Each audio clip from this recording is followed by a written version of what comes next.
November 13th, 1942. Midnight off Guadalcanal. The sea is black glass, flat, silent, deceptive. The only sound is the low hum of Packard engines idling beneath the deck of a wooden boat, no longer than a tennis court. Lieutenant Henry Hank Brantley, U.S. Navy Reserve, grips the throttle of PT-59, squinting through the mist. Sweat beads on his forehead despite the night air. His crew of 11 men whisper in the dark, eyes glued to the horizon. "Radar's clean, Skipper," says Ensign Morris from the cockpit, voice hushed. Nothing out there but ghosts. Brantley doesn't answer. He knows better. Out here, in the channel the men call Iron Bottom Sound, the water itself hides the bones of ships. American and Japanese wrecks alike lie twisted beneath the waves, the remains of months of brutal night battles.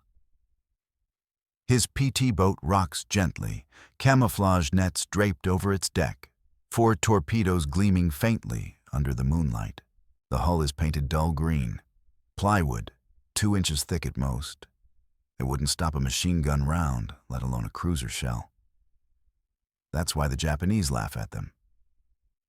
Yosai no Zashu, they call them. Fortified mongrels, or sometimes worse. America's toy boats.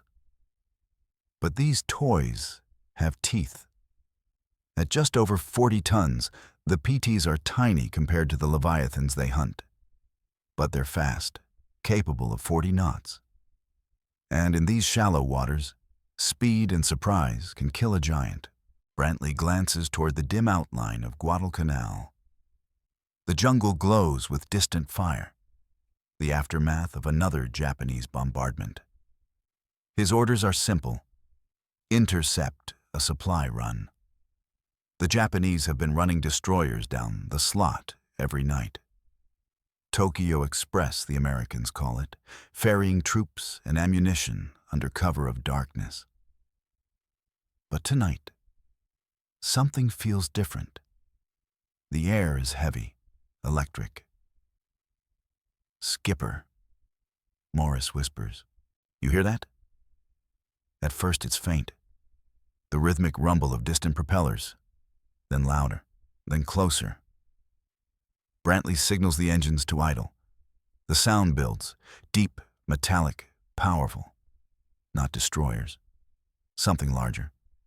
Through his binoculars, he catches a glint, a shadow breaking the horizon. Sleek, long, heavy guns glinting faintly under moonlight. "Holy hell," Brantley mutters. "That's no supply ship.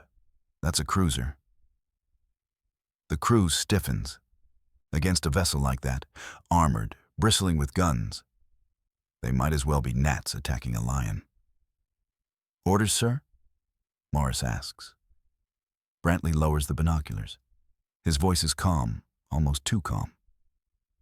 "We close to 1,000 yards. Line up 2 fish. Make 'em count." The men move in silence, training the torpedo tubes along the port bow.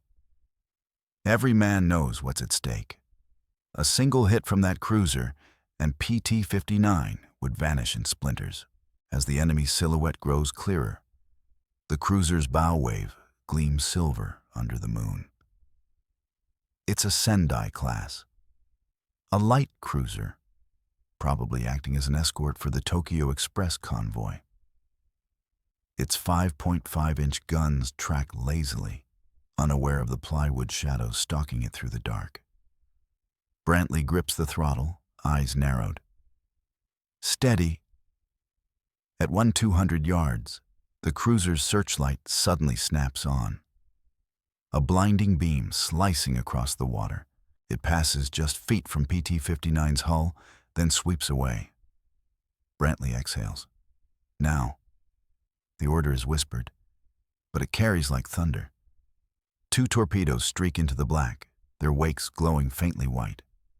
The crew holds its breath. Seconds stretch into eternity. Then, impact. A dull thud, followed by an eruption of light. The cruiser's port side blooms in flame, a geyser of fire and debris bursting skyward. Men on the deck are thrown into the sea. The great ship begins to list, its guns falling silent. Brantley doesn't stay to watch. All engines, ahead flank. The PT boat roars to life, skimming over the waves as tracer fire lashes the night. The sea behind them glows orange, the burning cruiser slowly sinking beneath the surface of Iron Bottom's Sound. The men cheer quietly, disbelief and adrenaline mixing in their throats. "We got her," Morris says, voice shaking. "God help me, we actually got her." Brantley doesn't smile. He just looks back toward the smoke on the horizon. A Leviathan brought down by a plywood boat and 11 men. The Japanese would learn, in that instant, that speed and cunning could do what armor could not. The toy boats had just rewritten the rules of naval war. November 14th, 1942. Guadalcanal coast. The night after the attack, Iron Bottom Sound is eerily still. The horizon glows faintly from burning wreckage. The dying embers of the cruiser PT-59 had struck. The men of Brantley's crew barely speak. None of them can quite believe what happened. By morning, the news spreads across the island like wildfire. A patrol torpedo boat, one of the flimsy little plywood coffins, has sunk a Japanese cruiser. Even the skeptical destroyer captains in Tulagi Harbor are stunned. "They did what?" a Navy officer mutters as he stares at the report. "With 2 torpedoes? That's impossible." But it isn't. And Brantley knows it. The PT crews of the Solomons have been fighting a different kind of war. One waged not with massive ships or battleship guns, but with stealth, nerve, and luck. Every night, they stalk the dark channels between the islands.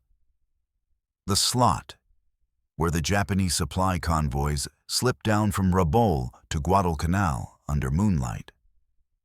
The Americans call their targets the Tokyo Express. The Japanese call it rat transportation. Either way, every night it's the same. Destroyers and barges racing through narrow straits at 40 knots, trying to outrun death. Brantley's base at Tulagi is little more than a handful of Quonset huts, a makeshift pier, and a floating fuel barge. The men sleep in hammocks strung over ammunition crates, their boots never far from reach. Mosquitoes buzz like tiny engines. The air smells of salt, fuel, and rot. The PT crews are misfits, too wild for destroyers, too restless for submarines. Most are in their early 20s, college kids turned warriors. Their boats are patched daily with plywood and tar, their engines hand-tuned like race cars. "We run light, we run fast, and if we get hit," says one mechanic, "we burn." That's the unspoken truth. A single tracer round through the fuel tank, and a PT boat goes up like a torch. They have no armor, no protection, only speed. That night, Brantley's flotilla, PT-59, PT-46, and PT-77, head out again. Orders are to intercept another Japanese convoy, moving south through the slot. The sea is ink black, the moon veiled by clouds. Brantley scans the horizon through his binoculars, feeling the vibration of the 3 Packard engines beneath his boots. The smell of gasoline fills the cockpit. "We're ghosts tonight, boys," he says quietly. "Let's make 'em feel it." The boats fan out in formation, running low and silent. Every man is tense, eyes straining for the faintest glow of a ship's wake, ears tuned for the distant thrum of enemy engines. Then, a whisper crackles over the radio. "Contact, bearing 210. Multiple targets. Fast." Through the gloom, Brantley sees them. black silhouettes cutting across the waves at impossible speed. Destroyers. At least 3, maybe 4. And between them, smaller craft. Landing barges, transports. The Japanese are running hot, their wakes glowing faintly in the dark. They think they're unseen. Brantley throttles down, calculating intercept range. All boats, hold fire until my mark. His crew moves like clockwork. Morris mans the torpedo controls, sweat beating down his temple. Another sailor fingers the twin 50 cal machine guns mounted on the foredeck, itching to shoot. At 1,500 yards, Brantley gives the signal. Mark! The sea erupts with white wakes, 6 torpedoes slicing toward the convoy. The PT boats break formation, gunning their engines to full speed, zigzagging across the waves to escape counterfire. Seconds later, explosions ripple through the night. One, then another. Then a massive blast that lights up the sea like lightning. Through the spray, Brantley catches sight of the target. A Japanese destroyer listing hard to port, flames pouring from its midsection. The smaller transports scatter, guns flashing wildly into the darkness. "You got her, skipper," Morris shouts, voice drowned by the roar of engines. Tracer fire streaks past the boat. One round punches through the deck, splintering wood.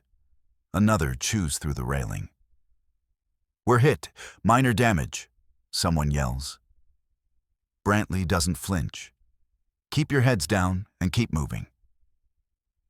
They tear through the dark, engines screaming, until the sounds of battle fade behind them. Only then does Brantley ease the throttle, the adrenaline ebbing as the sea calms once more. No cheers this time. Just the quiet hum of the Packards and the smell of burnt cordite drifting from the gun barrels. He looks back toward the horizon, where smoke still rises faintly in the night sky. Another Japanese warship gone. Another message sent. "They still think we're toys," he mutters. "Let 'em." The PT boats vanish into the mist, leaving only ripples where they'd been, hunters in a sea of giants, proving with each mission that speed, daring, and plywood could change the course of the Pacific War. November 15th, 1942. Tulagi Base, Solomon Islands dawn over Tulagi. The lagoon glows gold under the first light. The water calm again, deceptive, as if it hasn't swallowed men and metal the night before. The PT boats drift at anchor, their hulls blackened from gunfire, decks littered with spent shell casings. Lieutenant Hank Brantley stands on the pier, coffee in one hand, his other wrapped in a blood-stained bandage. Behind him, mechanics swarm over PT-59, patching holes with marine glue and wooden boards, hammering out the scars from their latest battle. The air smells of gasoline and salt. Nearby, a group of sailors hauls a torn American flag up the pole.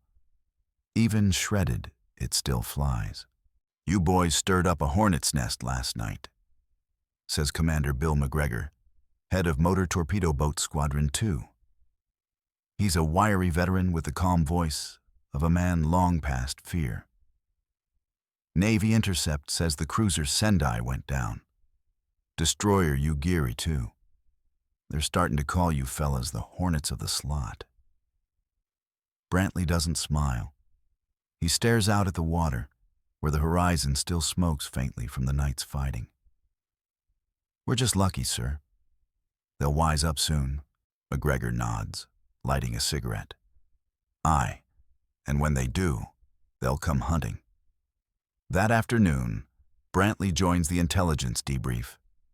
The room is hot, filled with cigarette smoke and exhaustion.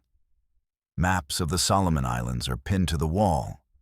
Kolombangara, New Georgia, Guadalcanal, names that have become synonymous with mud, death, and endless struggle. A young intelligence officer points to the red marks on the map. Gentlemen, the Tokyo Express isn't stopping. But after last night, the Japanese know the slot isn't theirs anymore. They're diverting more destroyers to escort duty, fewer bombardments of Henderson Field. That's your doing. Brantley exchanges glances with his fellow skippers. The realization hits them slowly. Their plywood boats, dismissed as novelties, have just forced the Imperial Navy to change strategy. One cruiser sunk, one destroyer crippled, says the officer. By boats the enemy called toys. The room goes quiet. That night, Brantley walks down to the docks again. The men are working on the engines, tuning the Packard V-12s with meticulous care. Every bolt, every gasket, every drop of fuel matters. The boats aren't just machines, they're lifelines.